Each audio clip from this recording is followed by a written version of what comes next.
Chapter 42. Ellie. Ellie, do you want to explain to me why I had to find out through social media that you've been dating some boy behind my back? Was the first thing Dad said to me when he got home Thursday night. He then followed up that little bit of sarcasm with his little jewel. What on earth, little girl, do you see in a boy like Luke? You know what he is, where he came from. He hurt me when he said that, but he also made me mad. I said, yes, Daddy, I know what he is. Kind, decent, loving, honest. Let me think, what else? How about hardworking and mature too? Basically, all the things Caleb wasn't. Surely you remember Caleb, the boy you liked so much that was kicked off the football team, that physically and emotionally assaulted me, that's been suspended a whole bunch of times, that spends his nights and mornings and part of his time in school drinking and popping pills. Remember him, the ideal man for me you kept saying? Or how about all those other boys that were from the right neighborhoods and right families? Matthew, Jonathan, Paul, you know, the boys you liked so much that weren't right for me. Enough, Dad shouted. Don't take that tone with me. Both of you stop, Mom interrupted, and I was really glad she did. Luke's been over here since they've been dating, and I approve of their relationship. Then she looked at Dad and said, I think you need to give this boy a chance. I'll tell you one thing, he has more depth, more maturity than most boys his age. Ellie told me what Luke has gone through. So how long have you known about them dating, and why didn't you tell me, said Dad to Mom. Can you explain that? We've been dating since early October, and Mom has known for several months, I interrupted. Mom and me just thought you weren't ready to hear about it. You've got that last part right, little girl, he said. Has he told you he loves you? Have you two? Then his voice trailed off, and I knew what he was hinting at. No, he hasn't told me he loves me, and no, we haven't, I said. I want you to break up with him, Dad said. No way, I said. Then I paused and said, I haven't told him that I love him, but I'm going to tell you and Mom right now that I do. And I know that he loves me too. He just hasn't said it yet.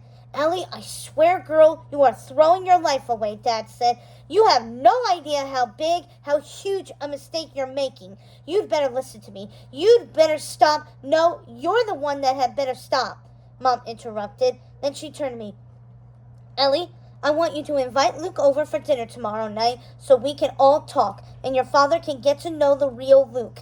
That boy, said Dad, just spit out the word boy, is not going to eat at my table. That boy has already eaten at our table, Mom snapped right back. But fine, if you don't want to eat with him, Ellie, tell Luke to come over after dinner around 7. I will, I said. I felt all tense that night at dinner. I hardly slept all night. The next morning, it was just awful telling Luke about some of what had happened Thursday night.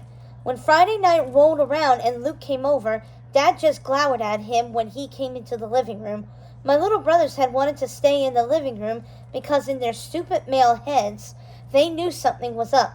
But Mom sent them to their rooms with a tone that said, don't argue with me. I was expecting Dad to light into Luke right away, but he just seemed too mad to even talk. Nobody said anything for the longest time, and then Mom finally said something lame to Luke, like, well, not long to graduation, is it? What are you going to be doing this summer? I haven't even told Ellie this yet, but I just found out today that I could swing going to summer school at the local college, he said.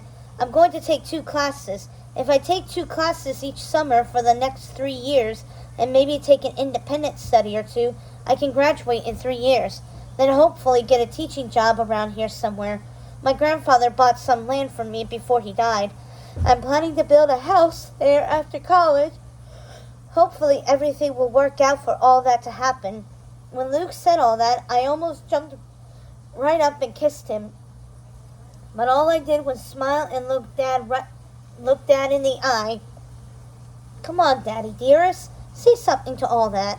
Explain to me how a boy who has done all this deep thinking and planning would say something like that and just has to be a no-good loser. Why, Luke, Mom said, that sounds wonderful. I'm really impressed you've thought so far ahead in life. Building a house takes a lot of money, Dad said. I've been saving for years, Luke said. Plus, I would sell Granddaddy's house. The land's already paid off, so the way I figured it, the money from his house and what I've saved would be enough to get the house started, and I'll be working part-time all the way through college. So I think, things would work out. What do you think, sir?